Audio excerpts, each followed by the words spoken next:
Buenos días. El tema a revisar hoy es diarrea de acuerdo a la estrategia IEPI. Soy Tania Aleman, soy médico pediatra, neumólogo pediatra y coordino el departamento de pediatría de la red. ¿Qué es la estrategia IEPI? La estrategia IEPI es una estrategia de cuidado para los niños menores de 5 años. La idea es adecuar la salud a las necesidades de los menores. Entonces, con la estrategia IEPI se prevé no solamente cuidar la salud, la rehabilitación y dar tratamientos curativos. Es antigua, data desde 1996, la OPS y la OMS la aceptan en ese año y en Colombia empieza desde el año 1998. Ha demostrado mejorar los indicadores de salud de mortalidad y morbilidad infantil en los menores de 5 años. Es una estrategia sencilla, o sea, en IEPI usted no va a encontrar la última tecnología ni las últimas avances de la ciencia médica, sino que va a encontrar estrategias sencillas que mejoran la supervivencia infantil. Eso es lo fundamental. En Colombia se calcula que todos los días se mueren 30 niños de diarrea, es decir, que se mueren 900 niños al mes y casi 10.000 niños todos los años. Eso es en el grupo de los menores de 5 años, pero esto no sale en los periódicos, esto no se convierte en noticia todos los días. ¿Ve? Sin embargo, es altísima causa de mortalidad, más alta que los atentados, más alta que la violencia. En Colombia, para completar, el 82% de las consultas externas y de las demandas por urgencia corresponde a menores de 5 años, o sea, no solamente es mortalidad, sino también morbilidad que desangra el sistema de salud. Se calcula que cada niño padece 3.3 episodios de diarrea al año, es decir, que de los 365 días del año, 60 días tiene diarrea un niño menor de 5 años, mientras que en España la proporción es de 0.5 a 1, en países como el nuestro es de 3.3 por año. Eso también lleva a que los padres durante esos 60 días de diarrea del niño no vayan a trabajar, lo que disminuye los ingresos económicos, o sea, no solamente merma la salud del niño, sino que merma todo el grupo familiar. ¿Cómo se define diarrea? Hay muchas definiciones de diarrea, hay algunas que hablan solamente del cambio en la consistencia de las heces, otras en el aumento del número de las deposiciones. Fijar un número de deposiciones no es fácil, pero se dice que la más aceptada es la de la Organización Mundial de la Salud, que dice que 3 o más deposiciones de consistencia líquida en un periodo de 24 horas se constituyen en diarrea. O solo una si esta lleva sangre, fundamentalmente sangre. Hablan de moco y sangre, pero la base fundamental está en que haya sangre en las heces, se considera disentería y es una diarrea. Esto es problemático cuando se tratan de niños, ante todo niños chiquitos, porque los niños menores de 6 meses, que son alimentados exclusivamente con leche materna, tienen un reflejo que se llama el reflejo gastrocólico, o sea, una vez ingieren leche o que es su único alimento, van a hacer deposiciones inmediatamente, y las deposiciones son semilíquidas, como si fuera mostaza. Entonces, en estos casos de niños pequeñitos hay que ser muy claros con la madre y que la madre sea quien le describa a uno si las deposiciones se parecen o no a las habituales del niño para poder definir si en realidad tienen o no tienen diarrea. Con respecto a los factores de riesgo, ya todos los conocemos. La no lactancia materna exclusiva es uno de los factores más importantes. El usar biberones, teteros o peor aún el chupo de entretención lleva a diarrea. Los alimentos descompuestos, el no lavado de manos, el no desechar correctamente excretas. La gente piensa que como son niños, los pañales de los niños no contaminan y eso no es cierto. Beber agua que no es potable. La desnutrición condiciona que haya más episodios de diarrea porque usualmente están aplanadas las vellosidades intestinales. La desnutrición lleva a inmunosupresión, la ausencia de vacunas. Las diarreas virales durante el invierno incrementan, mientras que las diarreas bacterianas ya se sabe epidemiológicamente que aumentan durante las épocas de sequía. Los gérmenes causales de la diarrea en nuestro medio en el 90% de los casos son virus, por lo cual no requieren tratamiento antibiótico.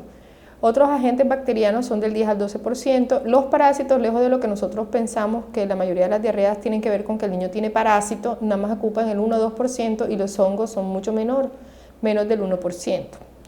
Cuando se hace estudio con coprocultivo de las heces de los niños que llevan diarrea, se ha encontrado de pronto que en un 10 o un 25% de los casos son fijos rotavirus y en otros crecen otros gérmenes como E. coli enterotoxigénica, Campylobacter o Cryptosporidium.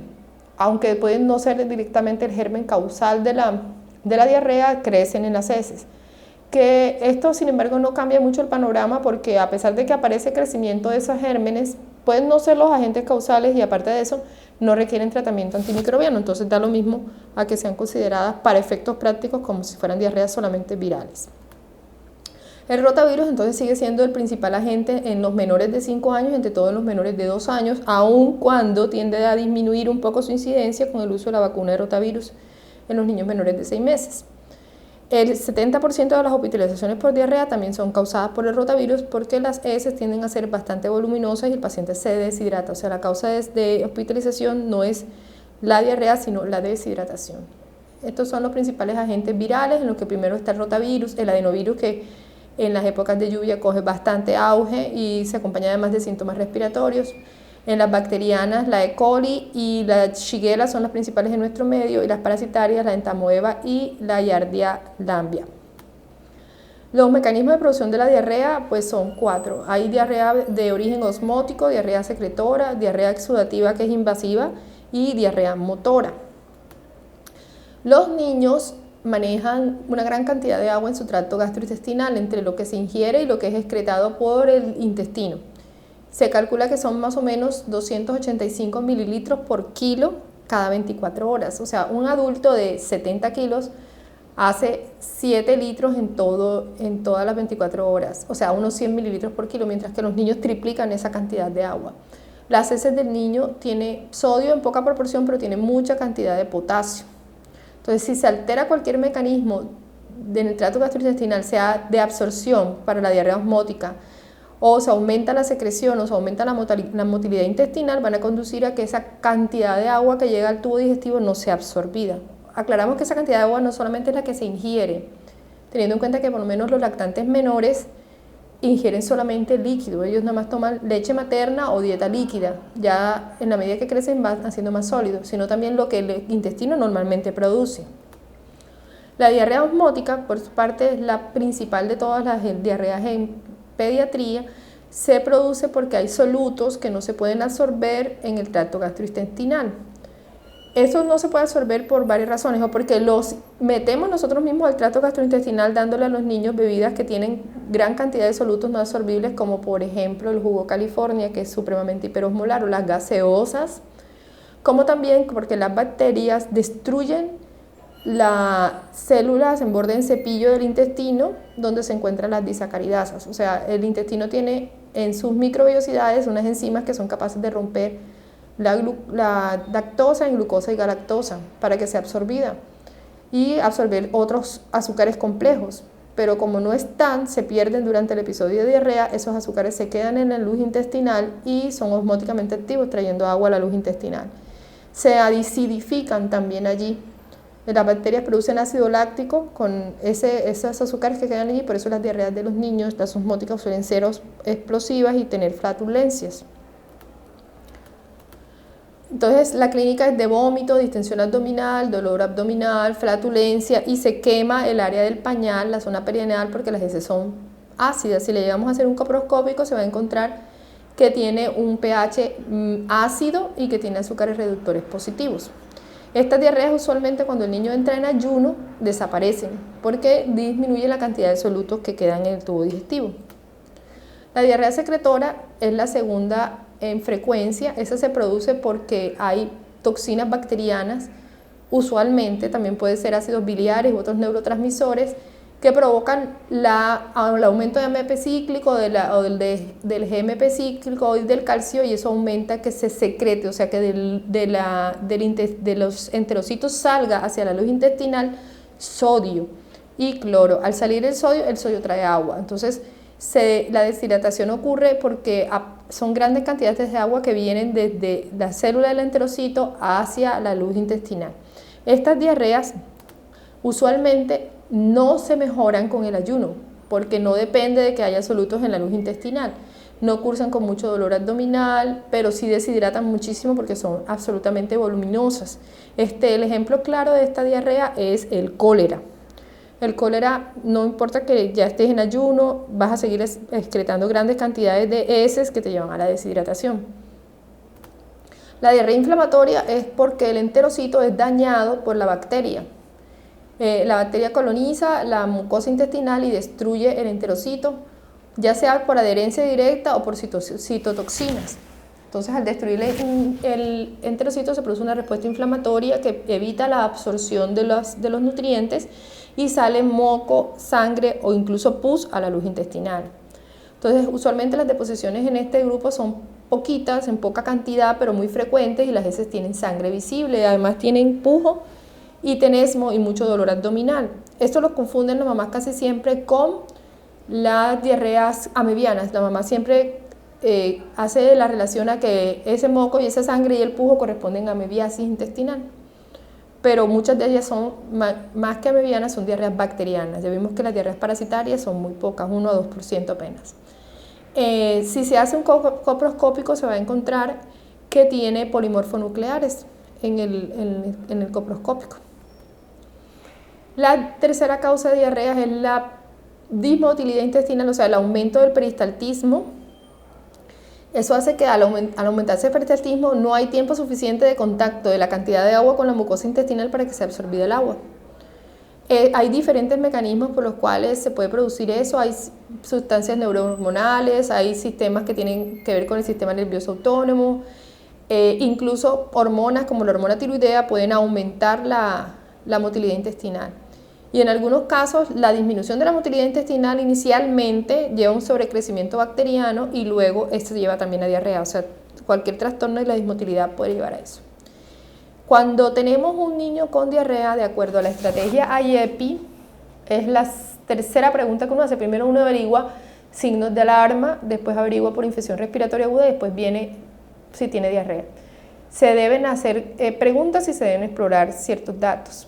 Entre las preguntas, la duración de la diarrea, la presencia de sangre en las heces, el vómito, la cantidad de vómito en las últimas 4 horas, esto es nuevo en IEPI, antes no se cuantificaba así, las deposiciones en las 24 horas, los alimentos, los líquidos y si recibe medicamentos.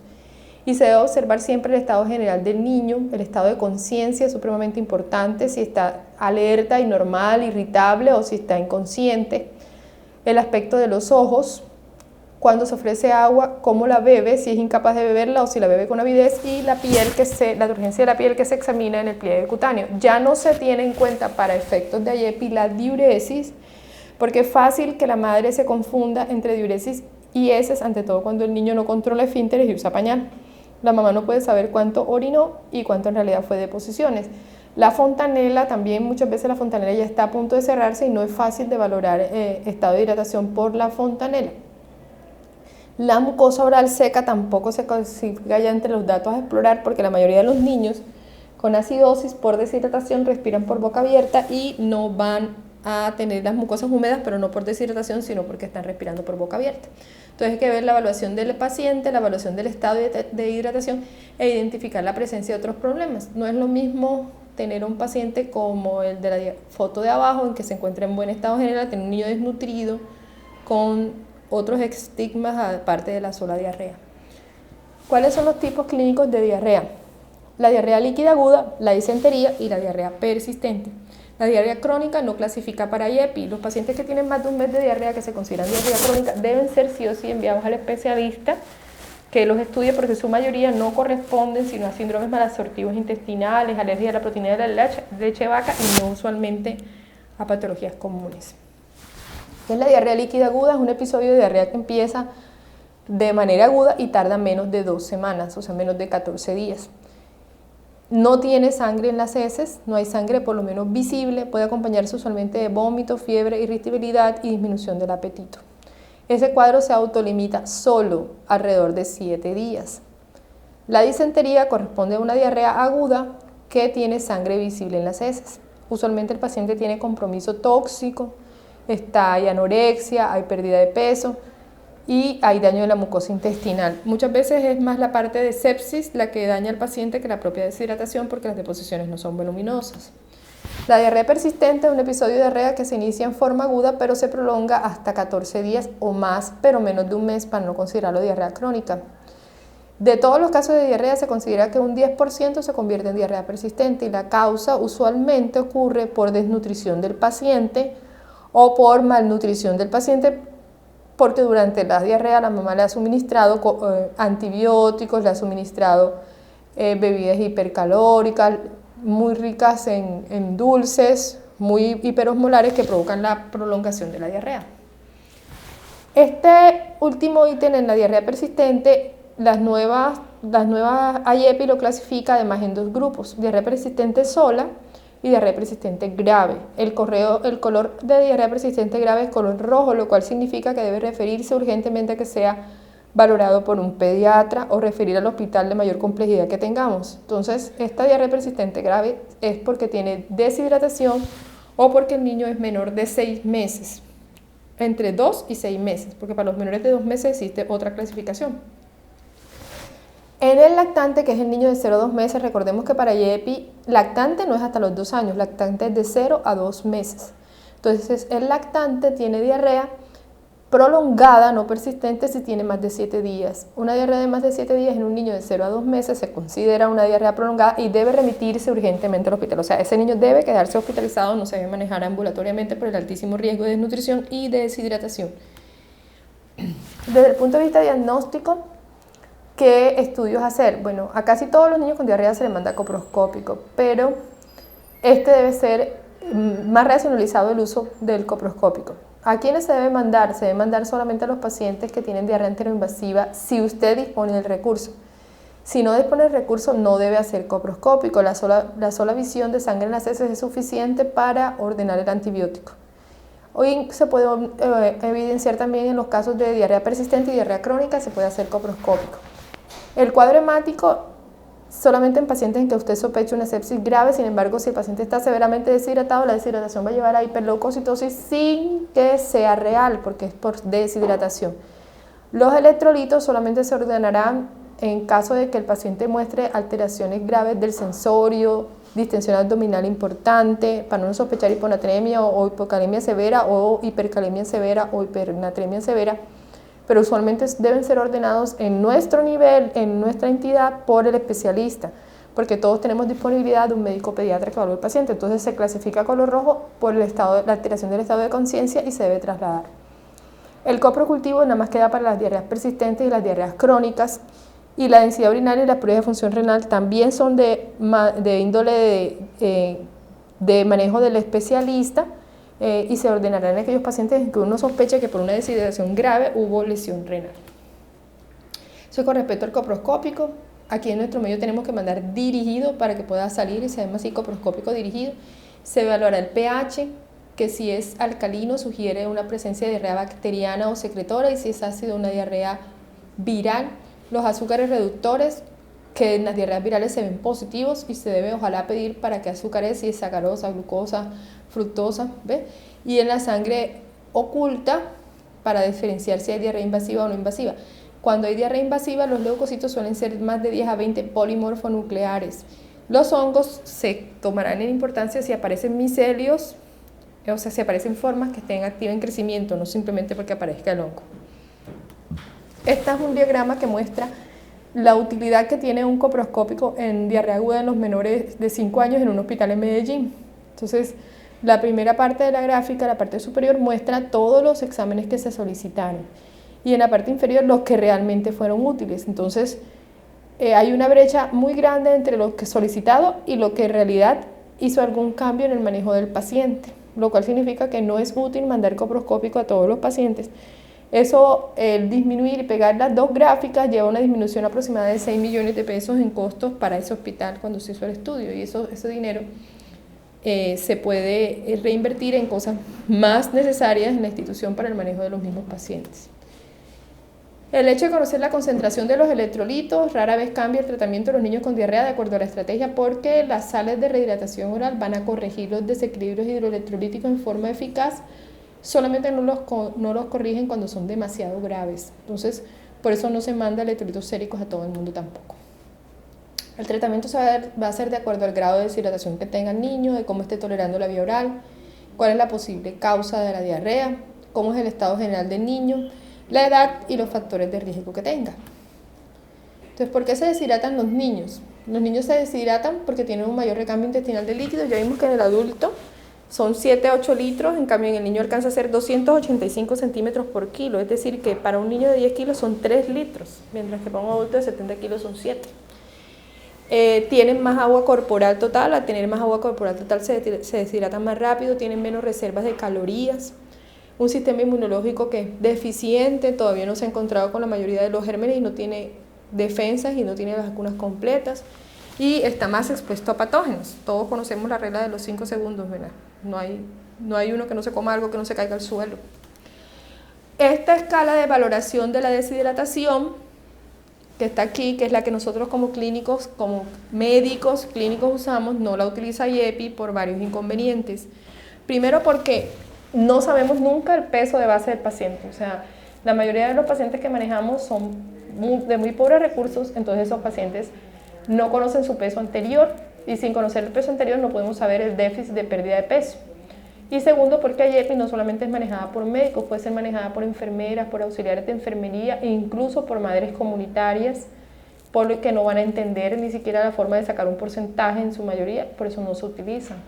Entonces se clasifican así: deshidratación grave, que es color rojo, algún grado de deshidratación, que es color amarillo, que es un color de alarma, y no deshidratación, que es color verde.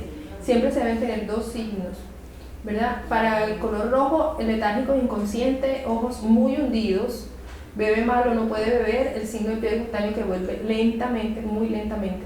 Para algún grado de deshidratación es intranquilo, irritable, ojos hundidos, bebe ávidamente, no bebe mal, sino muy ávido, y tiene un signo de pliegue que vuelve lentamente, y no deshidratación. Entonces, aquí están los signos de deshidratación: los ojos hundidos, la boca seca, el pliegue cutáneo, el letargo, son los signos que uno tiene que revisar para evaluar. Si no aparecen, pues el paciente no tiene deshidratación. Hay una clasificación nueva que se suma en IEPI, que no existía antes, que es diarrea con alto riesgo de deshidratación. Está en color amarillo para hacer una alarma. Ese paciente no puede irse a la casa en plan A. Inicialmente ese paciente debe quedarse en el hospital y nosotros verificar que la madre sí pueda cumplir el plan A luego en la casa. ¿Por qué? Porque esos pacientes tienen o una diarrea de alto gasto, es decir, que tienen más de 10 deposiciones en 24 horas o más de 4 en las últimas 4 horas, o vómito persistente, que son más de 4 vómitos en las últimas 4 horas, entonces tiene altísimo riesgo, si no está ya deshidratado, de deshidratarse porque no se puede suplir las pérdidas que tiene por la vía oral. A veces es difícil determinar si el paciente tiene los ojos realmente hundidos o no, entonces uno debe preguntarle a la madre si los ojos del niño son así como los trae o no. Cómo se hace el pliegue cutáneo. Ojo con los desnutridos van a tener siempre pliegue aunque no estén deshidratados, al igual que los obesos pueden no tener pliegue y pueden estar deshidratados, entonces debe uno tener cuidado con todos esos grupos que son grupos especiales. En la deshidratación grave, que lo fundamental es la letargia o la inconsciencia, y que no puede beber por esa razón, son los dos signos que lo hacen más grave todavía al paciente con alto riesgo de fallecer. En los niños menores de 2 meses, no solamente se tiene en cuenta, la diarrea con algún grado o con deshidratación avanzada, sino simplemente si está deshidratado o no está deshidratado. ¿Por qué? Porque una sola deposición puede llevar a ese niño al choque. Entonces se tiene diarrea sin deshidratación, que es color verde, y se puede ir a casa con plan A, y diarrea con deshidratación, que es color rojo, y se debe quedar hospitalizado. Es decir, todo niño menor de 2 meses que llega con deshidratación debe hospitalizarse independientemente de que no tenga una deshidratación grave. No solamente se deja en plan B, sino que se hospitaliza. ¿Con qué se maneja la deshidratación? Según IEPI, se maneja fundamentalmente con sales de rehidratación oral. Las sales de hidratación oral empezaron a usarse en el año 1964. Incluso habían estudios desde el año 50 y se hacían estudios en el que voluntariamente usted entraba a un programa de hidratación oral porque se desconocía por qué, a pesar de suministrar líquidos por boca, los pacientes no se hidrataban correctamente. Después se dieron cuenta que tenía que haber una cierta concentración de azúcar y una cierta concentración de sal en el agua para que pudiera ser absorbida y pudiera corregir la deshidratación del paciente. Cuando se llegó a la conclusión de que en ese entonces 90 milequivalentes de sodio y 111 milimoles de azúcar eran suficientes para adecuadamente corregir la deshidratación, se disminuyó en un 33% toda la necesidad de usar hidratación endovenosa y pasó a ser la enfermedad diarreica, de ser la primera causa de muerte, a ser la segunda causa de muerte en todo el mundo. O sea, disminuyó un escalón completo, las muertes disminuyeron de 20.000 a 4.000, por ejemplo, en Ciudad de México y en Europa, con solamente el uso de las sales de hidratación oral. Por eso se dice que es uno de los mejores inventos de la historia, porque disminuyó notoriamente la cantidad de muertes en el mundo. Sin embargo, estas sales de hidratación oral que se inventó Hirschsprung en el año 1964 tuvieron una modificación importante al encontrarse que no se requiere toda esa cantidad de sodio ni toda esa cantidad de azúcar. De hecho, la gran cantidad de azúcar que tenían las sales antiguas provocaba diarrea. Hoy se dice que con 75 de azúcar y 75 de sodio, es decir, una relación 1:1, se tiene adecuada hidratación y eso tiene un mejor sabor para que el paciente se lo tome al ser menos salado, reduce la incidencia del vómito y reduce el volumen de las heces. Entonces hoy por hoy tenemos una solución que es más hiposmolar que la solución anterior. Los planes de hidratación se harán de acuerdo al uso o no uso de sales de hidratación oral y de acuerdo al estado de hidratación. Si el paciente no está deshidratado, se utilizará el plan A. Si el paciente está deshidratado o con algún grado de deshidratación, se utilizará el plan B. Y si el paciente está severamente deshidratado, se utilizará el plan C. El plan A tiene 5 pilares, ¿verdad? Todos se basan mucho en el tratamiento en el hogar y en la educación de la madre y en la verificación de que se cumplan los esquemas de vacunación, que el paciente no esté desnutrido, que no haya otros signos de peligro. Entonces, primero, el primer paso del plan A es tratar la diarrea en casa suministrando más líquidos de lo usual. O sea, el paciente tiene diarrea, se le dará suero oral tras cada deposición líquida o semilíquida que presente. Se tiene que evitar dar líquidos como las gaseosas, los jugos de frasco que tienen alta concentración de azúcar. Se debe dar más líquidos como agua de arroz, agua de plátano, para que estar dándolo constantemente para que el paciente se mantenga hidratadito. La cantidad de líquidos a suministrar dependerá del peso del paciente y de la edad, pero usualmente se utiliza que a los niños pequeñitos, menores de 2 años, se les suministre de 2 a 4 onzas por cada deposición y a los niños más grandes se proporcione de 4 a 8 onzas. Igual el niño más grande es capaz de tomar todo lo que quiere del suero cuando lo necesita. La segunda parte del plan A consiste en continuar alimentando al niño. O sea, hay que decirle a la madre que no le puede suspender la leche materna porque está en plan A, porque tiene diarrea, que no le puede ni siquiera suspender la leche de fórmula que el niño tome normalmente, a menos que su pediatra le diga que en ese momento debe suspenderla por algún problema con los disacáridos, ¿verdad? No debe suspenderle la comida, sus sopas, sus cremas, o sea, el suero oral no es reemplazo de la alimentación. El niño debe continuar alimentándose con alimentos que produzcan disminución del tránsito intestinal, ¿verdad? Pero no es el suero oral lo único que va a recibir. Bueno, y la tercera regla es administrar zinc al niño todos los días durante 2 semanas por lo menos. El zinc es un micronutriente que usualmente está deficitario en todos los niños por desnutrición. El uso del zinc disminuye la duración de la diarrea, el uso del zinc mejora la calidad del epitelio intestinal que se forme más rápidamente, entonces está demostrado que el uso del zinc previene los próximos episodios de diarrea, por eso es mandatorio darlo.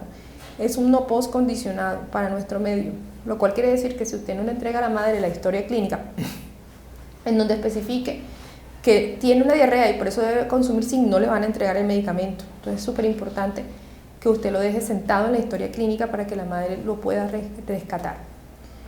El cuarto paso es enseñar los signos de alarma, que son la sangre en las heces, las deposiciones líquidas abundantes, que no pueda beber ni tomar del pecho, que todo lo vomite, que empeore no se ve bien o que parezca fiebre.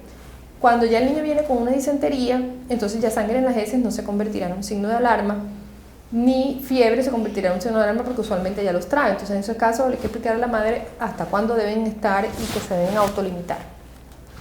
La quinta regla es enseñar medidas preventivas específicas como el lavado de manos, el uso de uñas cortas, la vacunación, continuar la lactancia materna, el adecuado procesamiento de los alimentos y debe ser desde la consulta de urgencias inclusive para evitar que el niño reconsulte. El plan B es tratar al niño con algún grado de deshidratación, lo que correspondería a grado 1 y grado 2 normalmente. El plan B se realiza durante 4 horas, debe ser intrahospitalario. Debería existir una sala o un espacio destinado a terapia de rehidratación oral en plan B y el hospital debe suministrar las sales de rehidratación oral ya preparadas. Usualmente se da una dosis que va entre 50 y 100 centímetros por kilo de peso, recordando que el déficit va del 5 al 10% del peso, lo que se pierde, entonces del 50 a 75 mililitros por kilo de peso. Se toma 75 que está en la mitad del rango. Eso se suministra durante 4 horas. Si el niño presenta vómito durante el plan B, lo que debe hacerse es disminuirse la velocidad de administración de las tomas. Si el niño no puede ingerir porque el estado de conciencia no se lo permite o porque tiene lesiones en la boca, se puede colocar una sonda y suministrar suero oral por la sonda durante esas mismas 4 horas.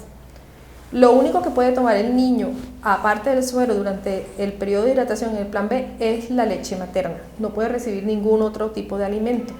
Solamente leche materna, y usualmente se da ante todos los pequeñitos, a los menores de 6 meses, porque pueden hacer hipoglucemia durante la suministro del plan B, y por eso se les permite seguir tomando su leche materna. Es lo único que se les deja. El resto de los alimentos deben ser suspendidos. A las 2 horas de iniciado el plan B debe revalorarse el paciente. Si el paciente persiste deshidratado, debe irse a plan C, porque probablemente tiene una diarrea de alto gasto. Si el niño va mejor, se completan las 2 horas que faltan de plan B. La terapia de rehidratación oral tiene muchas ventajas sobre la terapia endovenosa. O sea, no es más fácil, no es colocar al paciente enseguida con una vena en el servicio de urgencias. Lo mejor es intentar el plan B primero. Permite continuar la alimentación del niño, se puede utilizar en cualquier tipo de diarrea, es muy barata, no pinchas al niño, ¿verdad? O sea, no causa dolor. Se enseña a la madre a manejarlo, y si usted enseña a la madre a hacer plan B en la institución, la madre va a hacer correctamente plan A, e incluso va a poder suplir. Si el paciente en algún momento tiene algún grado de deshidratación en casa, la madre va a poder administrarle suero en forma correctamente a ese niño, y no va a reconsultar.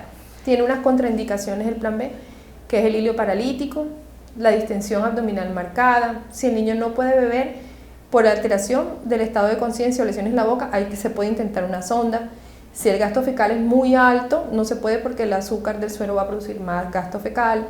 Si tiene vómitos incoercibles, no se puede, y si ya sabemos que hay mala absorción de glucosa, tampoco. El plan C es el que se utiliza de último en los pacientes que tienen deshidratación grave. Plan C corresponde a hidratación endovenosa. Sin embargo, si un paciente llega con deshidratación grave y no tenemos posibilidades de colocarle un plan C de inmediato, porque no podemos canalizar una vena ni hacer una intraósea, entonces nosotros colocamos una sonda e empezamos hidratación por sonda, colocando a 20 centímetros por kilo de peso por hora, hasta cuando se pueda canalizar una vena. Esto cambió un poco el suministro de los líquidos. Los líquidos en el plan C, o sea, cuando ya va por vena, se va a utilizar o lactato de Ringer o solución salina. Pero antes se planteaba una mezcla de 50 centímetros por kilo en un principio, y 25 y 25 para cada hora. Hoy se sabe que la hidratación no debe ser tan rápida. Entonces se coloca en los niños menores de 1 año 30 centímetros en la primera hora, y 70 centímetros que se van a pasar en 5 horas restantes. O sea, en los menores de 1 año se hace una hidratación en 6 horas. Y en los niños de más de 1 año se coloca la primera carga en 30 minutos y en 2 horas y media las demás. O sea, una hidratación de 3 horas. Con respecto a cuando ya el niño llega y es manejado por el especialista, es posible que al principio se pasen líquidos en forma más rápida, porque pues ya está de manejo de especialidad, y si el paciente está en choque, se harán unos ciclos más rápidos, pero mientras el paciente se maneja en la urgencia y por parte de medicina general, debe utilizarse el plan de ayer. El paciente debe ser revalorado cada 15 o 30 minutos mientras tiene el plan C. Cada 15 o 30 minutos se debe valorar hasta que el pulso mejore, hasta que el paciente empiece a presentar mejor estado de conciencia, hasta que el paciente empiece a tener diuresis si no la tenía. Toca hacerlo cada 15 o 30 minutos, porque si el paciente sigue teniendo una diarrea de alto gasto, se puede presentar choque aun cuando se esté hidratando correctamente. Entonces toca revalorar al paciente cada 15 o 30 minutos. Si los signos de deshidratación persisten, se tiene que continuar siempre el plan C. Hay niños que no tienen deshidratación grave, pero necesitan hidratarse por vía endovenosa porque tienen una contraindicación de la vía oral, por ejemplo, un hilio. En eso se va a utilizar el lactato de Ringer, pero no a 100 centímetros por kilo para toda la hidratación, sino 75 centímetros por kilo, y se van a usar dosis de 25 centímetros por kilo hora, 3 horas continuas para poderlo hidratar. Se tienen tablas para valorar el estado clínico y los signos clínicos de deshidratación, tanto para plan B como para plan C, que deben estar en todos los servicios disponibles. Saliendo ya de la deshidratación, encontramos el paciente que tiene disentería, o sea, disentería, sangre en las heces. Ese paciente igual debe recibir zinc, debe recibir hidratación si está deshidratado, debe recibir signos de alarma, debe enseñarse a la madre, pero además debe darse un antibiótico apropiado. Si es un menor de 2 meses, ya no se considera disentería, se llama diarrea con sangre y no es lo mismo porque disentería se refiere siempre a una diarrea bacteriana usualmente, mientras que cuando tú dices diarrea con sangre sabes que pueden ser otras causas que están produciendo el sangrado. Por ejemplo, un niño menor de 2 meses, un recién nacido con diarrea con sangre puede ser una vitaminosis K, puede ser una enterocolitis, puede ser una úlcera perforada, entonces se considera diarrea con sangre y no se considera disentería. Los antibióticos se usan en disentería y son usualmente el ácido nalidíxico y la ceftriaxona. La ceftriaxona cuando se da de uso endovenoso y el ácido nalidíxico de uso oral. Lamentablemente el ácido nalidíxico no está en el POS. Cuando se trata de una mebiasis, metronidazol, que se da dosis apenas de 10 miligramos kilo día por 3 dosis, y cuando se trata de sospecha de giardia o aparece en el coproscópico la giardia, se da solamente 5 miligramos por kilo por dosis 3 veces al día. Los antidiarreicos no tienen uso en diarrea, no se usan en AYEPI, no se usan en niños, y los antieméticos como el Plasil, la lisaprida o el endoacetrón se tienen que usar con suma cautela, no están recomendados usar en AYEPI en forma rutinaria y solamente son de manejo del especialista, ya que el vómito en la diarrea se produce por cetosis, o sea, por ayuno. Entre más cetosis haya, más vómito, y la cetosis potencializa la posibilidad de que los antieméticos produzcan extrapiramidalismo. Por otras cosas, por ejemplo, la mebiasis es muy rara en los niños que tienen diarrea y solamente se tratará la mebiasis cuando se tenga evidencia de que existen trofozoitos de entamoeba histolítica en las heces, solamente así.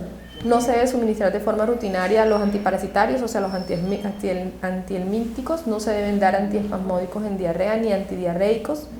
No existe diarrea por la salida de los dientes. Durante la salida de los dientes puede haber un poquito de heces más blandas, pero porque se deglute más saliva, pero no debe ser diarrea franca.